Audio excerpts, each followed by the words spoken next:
వైఎస్ఆర్ పార్టీలో ఏ ఒక్క నాయకుని కూడా విమర్శించే స్థాయి ఇది కాదు. ఒకవేళ అలా ఆ విధంగా ఇది ఫస్ట్ అండ్ ఫైనల్.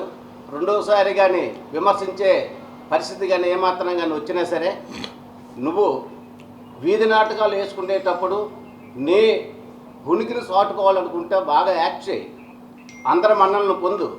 అంతే తప్పించి రాజకీయ నాయకులను విమర్శించి ఏదో నీకు కావలసిన లబ్ధి పొందడానికి కోసం, వాళ్ళ యొక్క మన్నలను పొందడానికి కోసం, వాళ్ళ అభిమానం పొందడానికి కోసం అటువంటిది చేయకూడదు.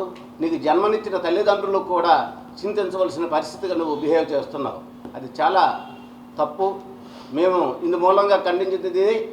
నెక్స్ట్ కానీ మా నాయకులైనటువంటి బొత్స సత్యనారాయణ గారి కోసం కానీ, మా అధ్యక్షులైనటువంటి రాష్ట్ర అధ్యక్షులైన జగన్మోహన్ రెడ్డి గారి కోసం కానీ, ఏ ఒక్క వైఎస్ఆర్ కాంగ్రెస్ పార్టీ నాయకులను కానీ మరి ఎటువంటి తప్పుడు ఆలోచన కానీ, నేరో మైండ్తో కానీ ఎటువంటి పదజాలం కానీ మీరు ఉపయోగిస్తే దానికి తగిన విధంగా మా వైఎస్ఆర్ పార్టీకి సంబంధించిన ప్రతి కార్యకర్త నాయకులు అందరూ కూడా స్పందించవలసిన పొజిషన్ వస్తుంది.